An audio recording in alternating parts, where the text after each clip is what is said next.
আপনি কি জানেন, বছরে মাত্র একবার এমন একটি দিন আসে যেদিন স্বয়ং জগন্নাথ দেব, বলভদ্র এবং সুভদ্রা দেবীকে 108টি পবিত্র কলসের জলে মহাস্নান করানো হয়। আর এই স্নানের পরেই ভগবান হয়ে পড়েন অসুস্থ এবং প্রায় 15 দিন তিনি ভক্তদের দর্শন দেন না। কিন্তু কেন এমন হয়? এই স্নানযাত্রার সঙ্গে জড়িয়ে আছে ভগবানের আবির্ভাব, পুরাণের অলৌকিক কাহিনী এবং এমন কিছু আধ্যাত্মিক রহস্য যা অধিকাংশ মানুষই কিন্তু জানেন না। তাই আজকের ভিডিওটি শেষ পর্যন্ত দেখুন, কারণ শেষে আমি বলবো এই দিনে কোনো একটি ছোট কাজ কিন্তু আপনার জীবনে ভগবান জগন্নাথের বিশেষ কৃপা এনে দিতে পারে। তো নমস্কার সম্মানীয় দর্শকবৃন্দ, আপনাদের সবাইকে সনাতন সত্য ইউটিউব চ্যানেলে আরও একবার আন্তরিক স্বাগত জানাই।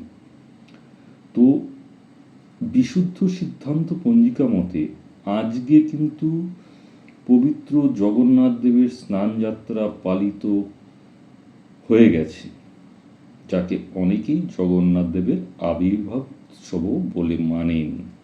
কিন্তু তবুও আজকে আমি এই ভিডিওটি করছি কারণ যারা এই তথ্যগুলো জানেন না, যাতে তারা আগে ভাগেই এই তথ্যগুলো জেনে অন্তত আগামী দিন অর্থাৎ আগামী বছরগুলিতে এই বিশেষ তিথি তথা এই বিশেষ যে দিনটি তার তাৎপর্য অনুধাবন করে তারা এই উৎসবে সামিল হয়ে প্রভু জগন্নাথ দেবের বিশেষ কৃপা লাভ করতে পারেন। সেই কারণেই আজকে কিন্তু আমি ভিডিওটি করছি।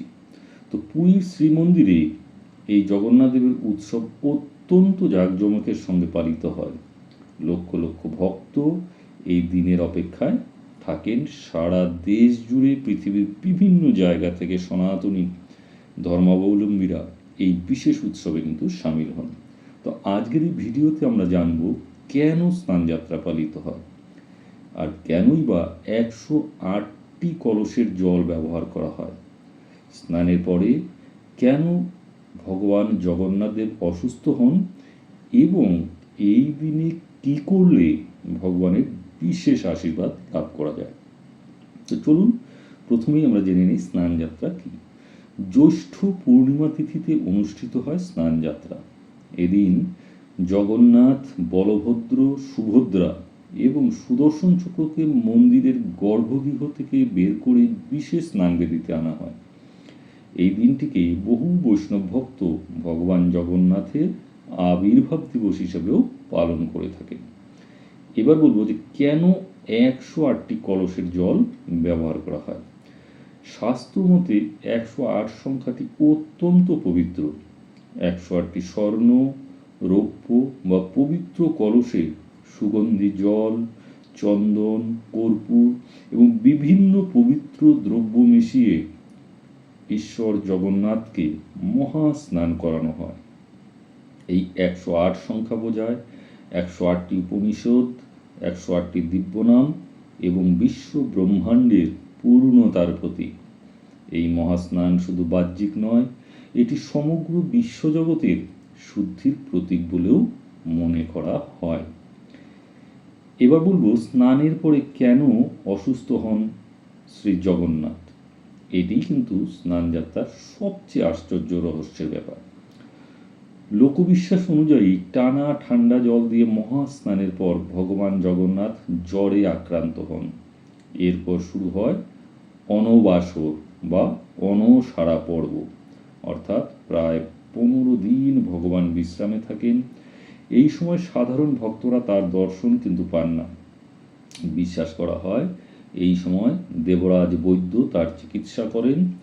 এটি ভক্তদের শেখায় ভগবান মানুষের সুখ দুঃখের সঙ্গেও নিজেকে একাত্ম করেন।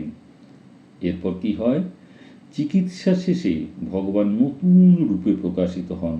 একে বলা হয় নবযৌবন দর্শন।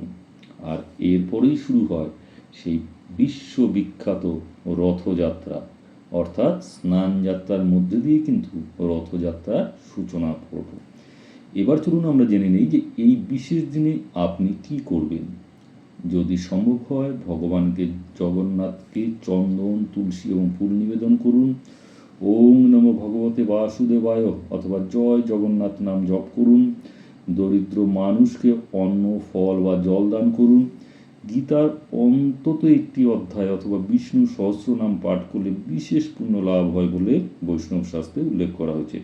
সবচেয়ে বড় কথা, শুদ্ধ মন নিয়ে শ্রী জগন্নাথকে স্মরণ করুন।